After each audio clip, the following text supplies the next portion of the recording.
இயேசு இந்த முதலாம் அற்புதத்தை கலிலேயாவில் உள்ள கானா ஊரிலே செய்து தம்முடைய மகிமையை வெளிப்படுத்தினார்.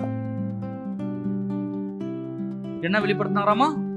மகிமையை வெளிப்படுத்தினாரா? எப்படி மகிமையை வெளிப்படுத்தினாரு சொல்லுங்க? எப்படி மகிமையை வெளிப்படுத்தினாரு? ஒரு மேகமூட்டத்தை உண்டாக்கி இருக்க வேணாமா? உண்டாக்கலாம், தப்பு கிடையாது.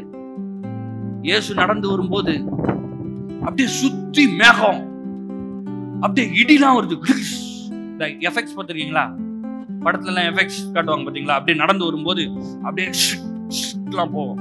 அந்த மாதிரி இயேசு நடந்து வரும்போது அப்படியே மேக மூட்டத்துல அப்படியே மேல இப்படி உருண்டையா அப்படியே சூரியன் மாதிரி வச்சுக்கிட்டு அப்படியே ஷிருக்குன்னு போச்சுன்னா எல்லாருமே பார்த்து, ஓ தேவகுமாரன் அப்படின்னு வணங்கிட்டு இருப்பாங்க.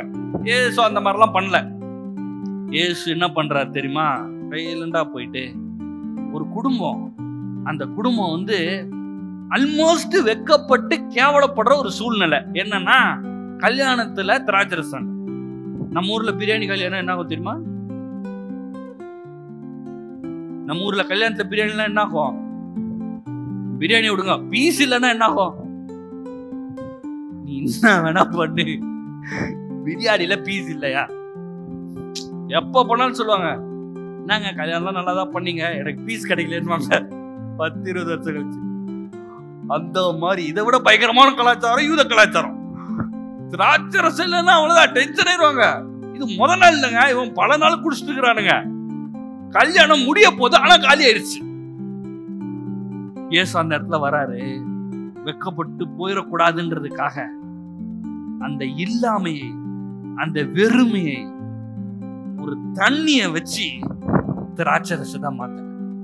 சும்மா ஒரு கிச்சன்ல போய் ஒரு 4 அண்டாவை எடுத்து அப்படியே ஒரு ஜபத்தை போட்டு, சரி கொஞ்சம் வந்திருக்குது, ஒரு பாட்டில் ரெடி பண்ணிட்டேன், இதுல கொஞ்சம் தண்ணியை கலந்து போடு அப்படின்னு சொல்ல. நம்ம ஊர்ல என்ன பண்ணுவாங்க? சாம்பார் அப்படியே கம்மி ஆகிட்டே வந்துச்சுன்னா என்ன பண்ணுவாங்க? ஒண்ணுல கொஞ்சம் சுடு தண்ணி ஊற்றி கொதிக்க வச்சுட்டு அப்படியே தூத்த வேண்டியதுதான். தண்ணி ஆயிடுச்சுப்பா, அதுதான் சாம்பார். அந்த மாதிரிலாம் வித்த காட்டுல இயேசு சொல்றாரு, இருந்ததுலே தரமுள்ள, சுவையுள்ள, இதுவரைக்கும் யாரும் இந்த மாதிரி குடிக்காத ஒரு திராட்சை ரசத்தை கொடுக்கிறார். அவனே குடிச்சிட்டு சொல்றான், எங்கதான் இருந்துச்சு, இவ்வளவு டேஸ்டா இருக்குதுன்றான். அவன் அவ்வளோ பெஸ்டான ஒரு திராட்சை ரசத்தை கொடுத்துட்டு இந்த அற்புதத்தை யோசிச்சு பாருங்க. அந்த குடும்பத்துல இருக்கிறவங்க கல்யாணம் எல்லாம் முடிச்சுட்டு, என்னப்பா இவ்வளவு டேஸ்டா இருக்குது, ஜாடி ஜாடியா செஞ்சு வச்சுக்கிறீங்க, எங்க இருந்து இறங்குச்சுன்னு கேட்கும் போது, இயேசுதான் செஞ்சாருன்னப்போ அவங்களுக்கு எவ்வளவு இதா இருந்திருக்கும். எங்க வாழ்க்கையில அவமானத்தையும் நிந்தையும் இல்லாமாக்கி அவன் பார்சல்லாம் கட்டிட்டு போயிருப்பாங்கல்ல.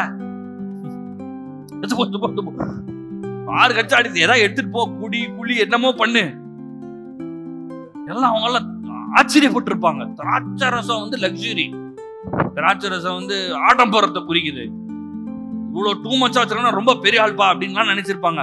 இந்த அளவுக்கு உயர்த்தி விட்டது இயேசு. இந்த அற்புதத்தை எதற்கு செய்தாரா? தம்முடைய மகிமையை வெளிப்படுத்துவதற்காக.